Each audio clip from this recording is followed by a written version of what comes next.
bending, complex, debilitating do-it-yourself disease. After waiting years to have this disease recognized by the powers that be here in Canada, this first ever so-called framework leaves us with the unconscionable status quo, where thousands, if not tens of thousands, maybe more, of chronic Lyme disease sufferers are still being denied medical care here at home and must continue to go elsewhere for treatment. I'll wait. And so the bell calls. Yes, good timing. For those who cannot afford care outside of Canada, they must now continue to suffer in silence. Minister Philpott, I wish you were here to listen. This should be declared a national crisis.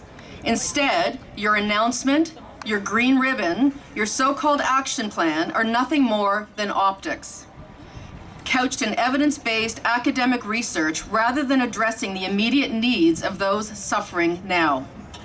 The unsuspecting public, and this is the really dangerous part, those yet not affected, but who will be one day soon, have no idea. They have no idea that they've been misled by Philpott and her government. They have no idea that chronic Lyme disease is a lifelong, incapacitating illness they can't get treatment for here at home. They have no idea that Lyme disease can be transmitted in a myriad of ways, in utero, via blood transfusion, organ donation, sexually, and by other insects. They have no idea, like we do, that chronic Lyme disease is a global medical holocaust where people world over, including right here in Canada, are sick and dying and at times taking their own lives because the suffering is just too much to bear. It won't be long before they too are standing up here on this podium or down there in the crowd, desperately needing to have their voices heard as well. All they know right now is that Lyme is caused by ticks. With your announcement, Minister Philpott, you have falsely assured the Canadian public that you are going to save the day and take care of this problem when nothing could be further from the truth. The announcement on Tuesday was a punch in the gut for those of us in the Lyme world who know better. Minister Philpott, optics are not going to heal the sick and infirm. You may have pulled the wool over the eyes of the unsuspecting public, but you cannot fool us. We know the truth, and it will be revealed. One day, Canadians will understand that you stonewalled us, hid behind closed doors, remained silent as my colleagues tried to present you with 40,000 petition signatures, 10,000 comments, and thousands of personal letters, all pleading for your help and asking for you to do the right thing. They will know, everyone will know, that you turned a blind eye while allowing us to consider that we have no medical care in a country that's supposed to take care of its own. How can you, Minister Philpott, a key public servant, Canada's public health leader, fail this public so miserably? What happened to the Canada Health Act or the Patients' Bill of Rights, legislation that promises universal, comprehensive, and accessible health care for all? We are chronic Lyme disease sufferers. Why are they exempt from the laws that guarantee all Canadians the right to be treated in an effective and a timely manner? How do you and your colleagues rationalize this do-nothing federal framework, a so-called action plan, which did not even include the most important stakeholders, the patients themselves?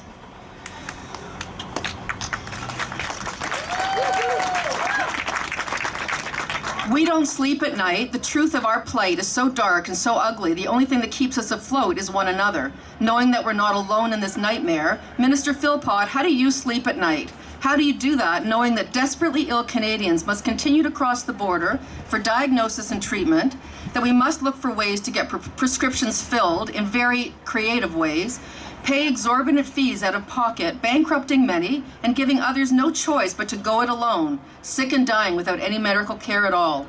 If these were your sons and daughters, Minister Philpott, your mother, your father, your brothers and sisters, your dear friends, would you too not be horrified by this shameful state of affairs? We cannot and will not abide by this denial any longer.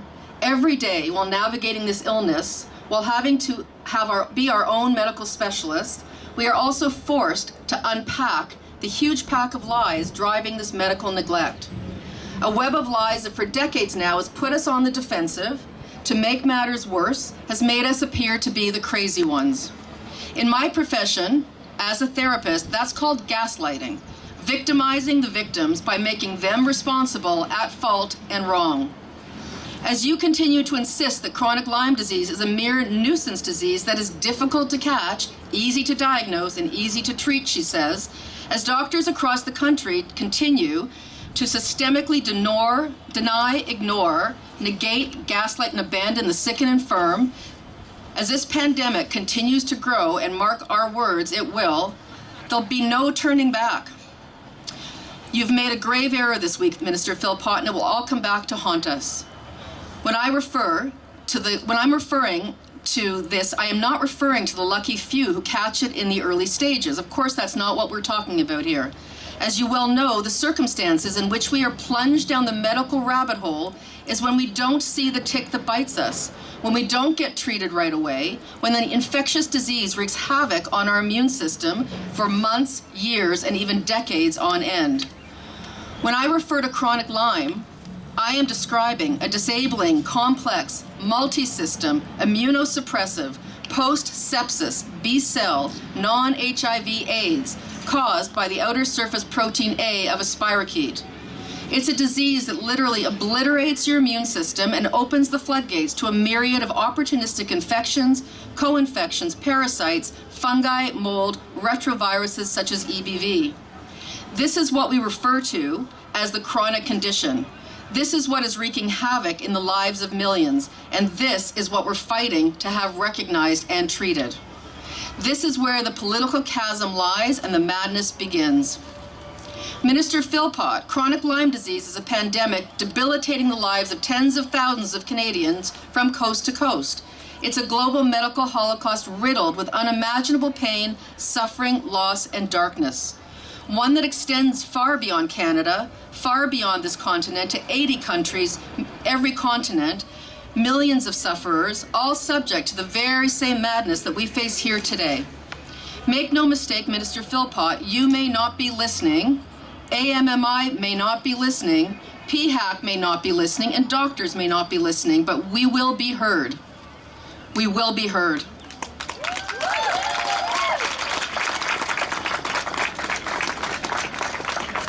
And the reason we'll be heard is because Lyme and Lyme madness is about the power of community, like all of us here today. We can get treated far better by one another than most doctors across the country, so we band together, and it's our collective knowing, it's our strength in numbers, it's our united message, our strategic and measured actions that will ultimately transform this dark night of the soul into light and hope for millions around the world. Until we effect meaningful change, chronic Lyme disease remains the quintessential hero's journey, because it is here in Lymeland that we are put to the ultimate test, pushed to points of crisis, forced to confront the scariest things imaginable, and most often alone until we connect with one another. It is here that we're made to feel like a stranger in a strange land, one that is isolating and very unfamiliar. It is here that we must dig deep and find our courage, our patience, our faith, and our inner strength. It is here that we are thrust into a place that requires us to traverse the darkest of tunnels. And it is here that we are tried and tired beyond our limits, stretched beyond what we ever could have imagined, only to eventually, without help from mainstream medicine, transmute our fear into courage, our outrage into action, chaos into order, hopelessness into hopefulness, darkness into light. Chronic Lyme disease forces us to take a hero's journey as we face a crisis of mind, body, and soul, and must rely upon ourselves and the very few doctors out there to help. What is remarkable about the human spirit is that this transformational encounter, while painful, overwhelming, and terrifying, can also provide hope. There's hope through our healing, hope through our connection, hope through creative and political actions. But of course, this is no easy feat, and every day I read, hear, and see things with my own eyes that still has me shaking my head every single day, even after taking up residence in Lymeland many years ago. You see, Lyme sufferers, we realize, are the untouchables, and as someone cleverly said, the expendables. We're modern-day lepers, isolated in our own homes and left for dead by a medical system that is in full denial. We are collateral damage created by a medical establishment driven by profit and greed and not by public good. In this world of untouchables, doctors mock you, emergency rooms send you home without care, and specialists tell you it's all in your head. Lyme land is a dark, ugly place where our political leaders, doctors, and even friends sometimes abandon us. Our stories are eerily similar, give or take a detail or two. And we are all told the same thing. So doctors, it's time to wake up. Welcome to a pandemic that you've actually missed due to your lack of education, your arrogance, your willful neglect. Like so many here on Parliament Hill today, I speak out because I'm driven by outrage at the widespread medical injustice that we face. As the mother of an adult chronic Lyme sufferer, as the author of Lyme Madness, as an accidental activist and a psychotherapist, I'm fueled daily by the outrageous, subhuman treatment that we have experienced along with so many others across the globe. I find it intolerable that we have to fight for our human rights, that our basic human rights are just not a given. For those who may find that this medical travesty we experience is really hard to believe, and some days I still shake my head, all we have to do is research the Tuskegee syphilis experiment. Remember the nightmare that befell the AIDS community. Then perhaps it won't be so hard to believe what our medical system, our pharma companies, and our politicians are capable of. The human suffering that I've witnessed in these past few years is more than I ever could have imagined.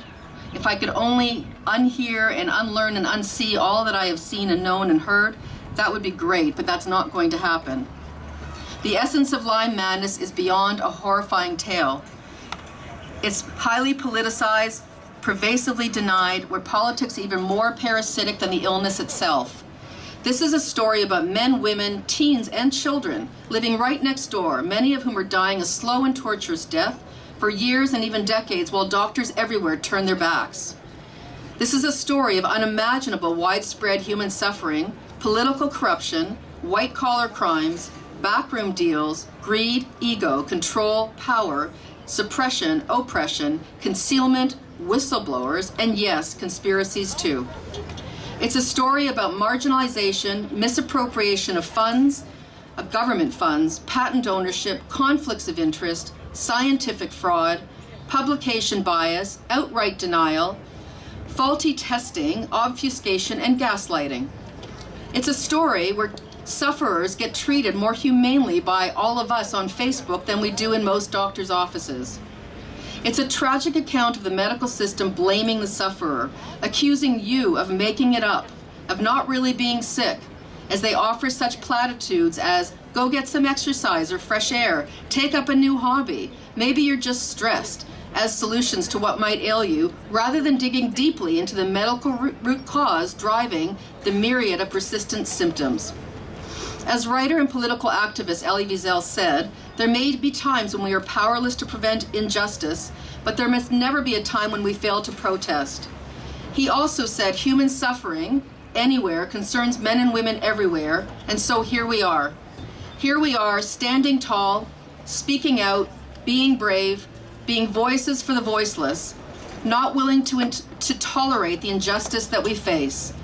How can it be that millions are suffering from this hideous, devastating disease while mainstream medicine continues to insist that it doesn't even exist? How can it be that so many people are so sick, homebound, bedbound, in wheelchairs, on feeding tubes, and they can't get diagnosed or treated properly? How can it be that so many people face such unspeakable loss of health, loss of the person they once were, loss of independence, dreams and goals, missed opportunities, loss of the life they once had, loss of identity and self-esteem, loss of employment, loss of a future, and the list goes on. And yet, so few in mainstream medicine seem to care at all. How can it be that doctors have lost or are afraid of losing their practice, their livelihood, and their license for treating an illness that apparently doesn't exist?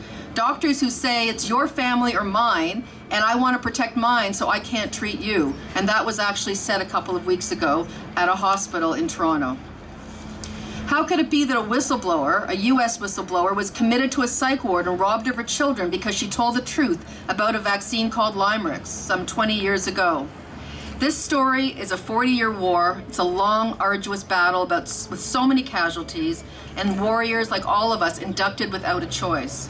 It's a reality that has forever changed my adult son and one that has forever changed me.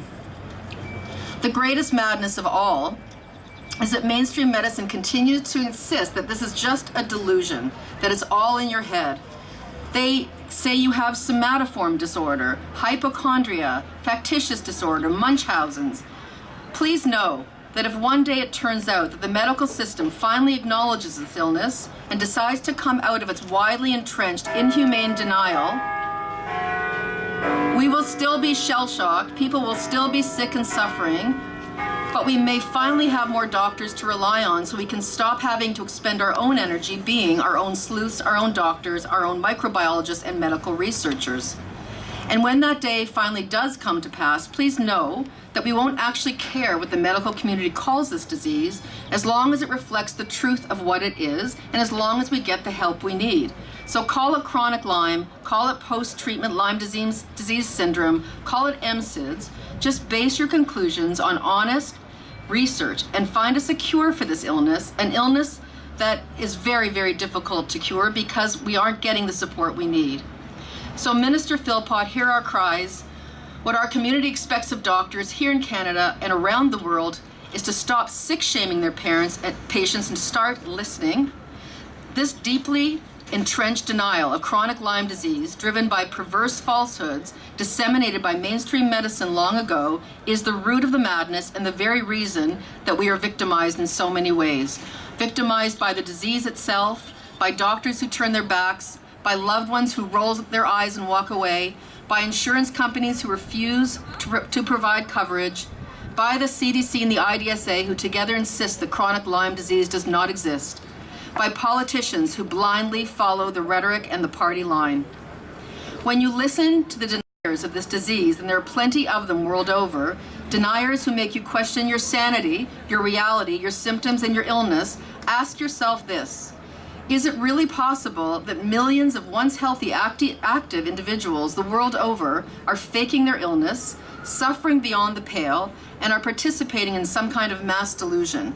Is it really possible that they are pretending to be sick because they have no better life plan than to become housebound, infirm, isolated, and penniless, and looking for some kind of perverse attention with no perceivable payoff?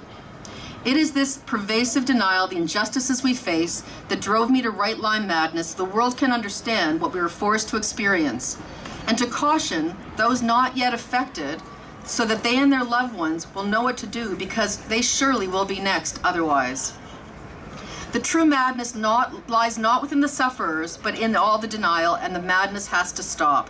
And I believe it will, but only, and I mean only, when the rest of the world becomes as outraged as we are, outraged at a medical system that has failed this ever-growing community and must do better.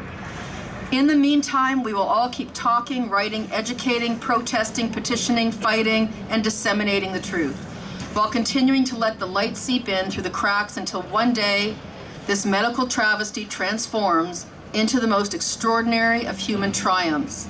The truth will be heard, justice will be served, and that day will come soon. Thank you.